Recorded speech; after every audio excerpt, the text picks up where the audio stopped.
નમસ્કાર, હું છું કેતલ અને આપ જોઈ રહ્યા છો CB24।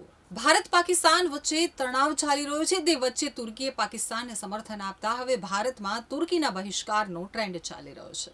ભારત પાકિસ્તાન તણાવ વચ્ચે તુર્કીએ પાકિસ્તાનના સમર્થનમાં સૌપ્રથમ આગળ આવ્યા, ત્યારબાદ ભારતમાં ઇન્ટરનેટ ઉપર તુર્કી અને અઝરબૈજાનના બહિષ્કારને લઈને ટ્રેન્ડ ચાલી રહ્યો છે।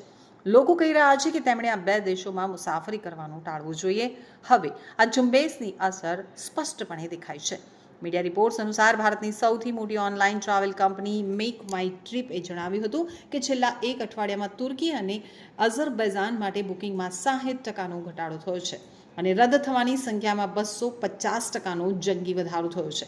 જો કે MMG હાલમાં આ દેશો માટે ફ્લાઇટ બુકિંગ સંપૂર્ણપણે બંધ કર્યું નથી। કંપનીએ એક નિવેદનમાં જણાવ્યું હતું કે અમે અમારા દેશ અને સેના સાથે ઊભા છીએ, તેથી અમે દરેકને અપીલ કરીએ છીએ કે આ સમયે આ દેશોમાં બિનજરૂરી મુસાફરી ટાળો। એટલું જ નહીં, આ દેશો માટે ચાલી રહેલા તમામ પ્રમોશન અને ऑफर्स बंद कर देવામાં આવ્યા છે। मैं पहले तो भारत सरकार का और हमारी आर्म्ड फोर्सेस का मुबारकबाद देता हूं कि ऑपरेशन सिंदूर बहुत सक्सेसफुल हुआ।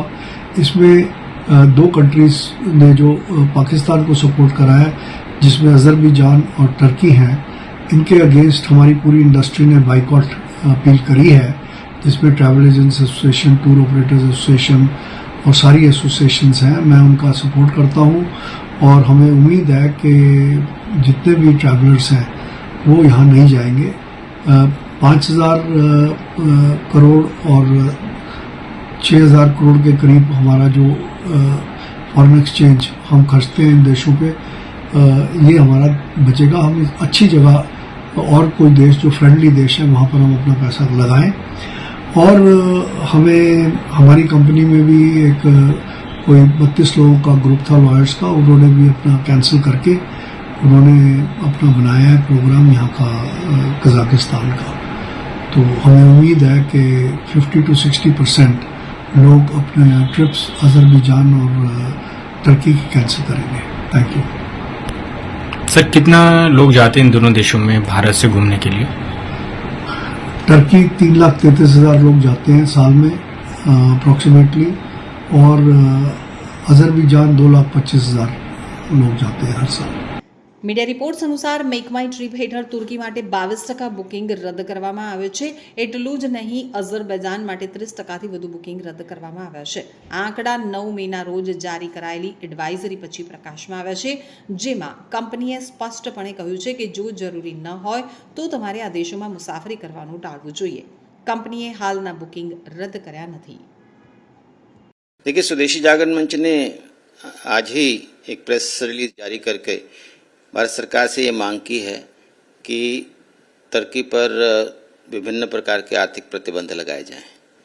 एक तो तुर्की से जो सामान हम खरीदते हैं उसको बंद किया जाए।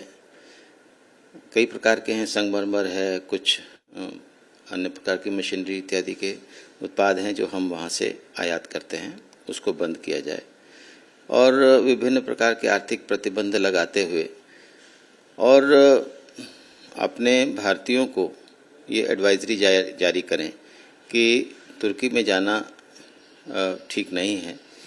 और देशभक्त जनता से भी हम ये आग्रह कर रहे हैं कि तुर्की के जो टूरिज़्म सेक्टर को प्रभावित करने के लिए हमें उसका बहिष्कार करना चाहिए। लोगों से भी ये निवेदन किया है कि तुर्की के साजो सामान का वो बहिष्कार करें। कुल मिलाकर के बहिष्कार की जो मांग होती है, बहिष्कार की जो आग्रह किया जाता है, वो बहुत एक्सट्रीम सर्कमस्टांसिस में किया जाता है। हम जानते हैं कि भारत ने तुर्की में उनके मुसीबत के समय जब उन पर भूकंप के कारण भारी मार पड़ी थी, तो भारत सरकार ने सबसे पहले ऑपरेशन दोस्त वहाँ पर शुरू किया था। और इन सब बातों को भूलते हुए तुर्की खुल करके जिस प्रकार से पाकिस्तान और उसके आतंकवाद का समर्थन कर रहा है, हमने इस बात को भी नोट किया है कि जो 26 भारतीयों की वहाँ दर्दनाक हत्या हुई, उसके खिलाफ भी तुर्की ने किसी भी प्रकार का खेद या उसकी आलोचना नहीं की। तो ऐसे में सब बातें इस बात को इंगित करती हैं कि तुर्की का आर्थिक बहिष्कार केवल भारत ही नहीं, दुनिया